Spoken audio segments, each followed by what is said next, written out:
Welcome to the show, Maino. What's happening? Woo! Brothers and sisters. Put both them headphones on, please. Yeah, there you go. Out there in radio land. Maino Hustle Hard. Welcome to the show yes, once again. At Maino Hustle Hard. Yeah. And put my own record out. Exactly. One Bad Bitch. You know what I mean? Which we're about to get to. Yeah, which is becoming one of the hottest records in the city, in the street. And I did something different with that. I went and took that record and put it in the clubs and been working it in the clubs for the last 2 months. You know what I mean? Instead of doing the way that we usually do it, which is the radio. You know what I mean? A lot of times we go to the radio and then, you know, that's when it starts, that timing. And then, you know, that's when the clock starts. And then you're dealing with research and all that. And the record don't pop, then it's out of here.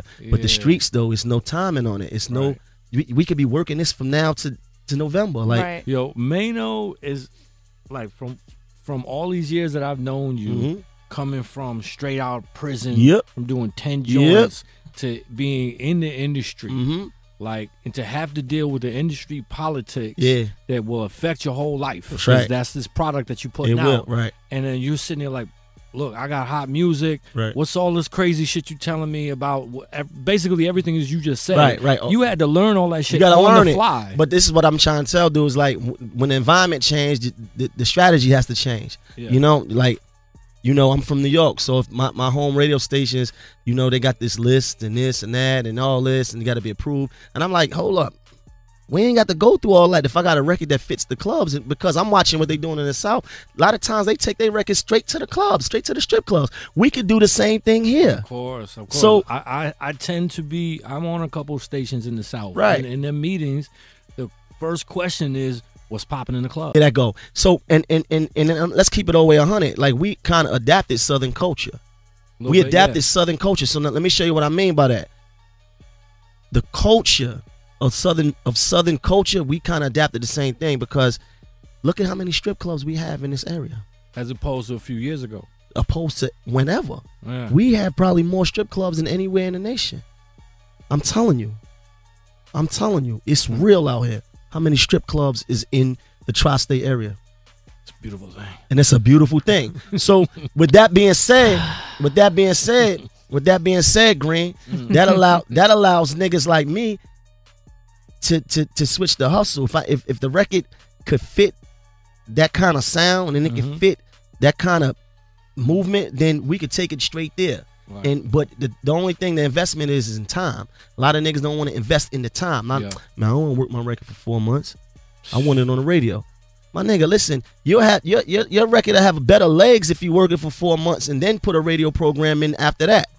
Because then it'll be a lot more known in that area. You understand? So then when they start the research and they start all the other politics and the PPM meters and all that, then you got a better situation. So that's where we at right now. I don't know if people are really listening to what he's saying. Like, all aspiring artists out there too. Like, he's really breaking it down on. They better listen. I got nothing but Jews, man. Listen, I'm telling them, because it's real. Like, it's no real outlet for a New York City artist. It was a time when I first came up, when I first was coming on, I could just go to the studio, make a record, and give it to DJ Enough the same day.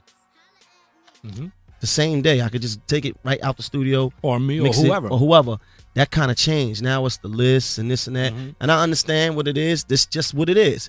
Radio is a business. So when you understand, and if you ain't got that bag of money behind you and you got that label behind you, then you gotta do different things. Like I said, when the environment change, your hustle gotta change with it. You gotta be swift and changeable with the hustle. You understand? So it's other ways to grind. The radio don't have to be the first place we gotta go with the music.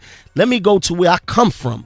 Because nobody can control my life in the street. The DJ gonna play my records, and then if the time that goes by and the people start to know what it is, next thing you know, they one bad bitch. And this is what's happening.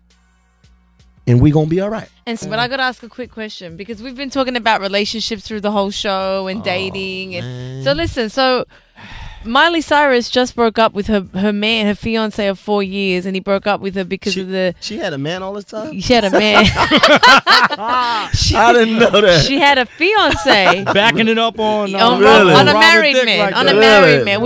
Backing that bone up. Would you...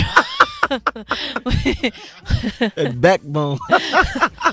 Long back. Would you have broken up with her if she acted that way? If your girl was out there thrusting and gyrating on another man on stage, would you have been like, "Go on, baby, that's just entertainment"? What Miley Cyrus worth? 320 million. Nah, I wouldn't have been doing no breaking up. I wouldn't about to be breaking a lot of money. Yeah, get him back it up. Yeah, get him back it up. You would have stayed? I'll stay. You would have been like in that skit like Dave Chappelle and Oprah. Like, listen, I would have been like egging it on. Like, yeah, you want to back up on my girl? Back it up. Like, wow. Back up. I would have bought here to back it up on Green. Back up. The bone. That 350. Back up the bone.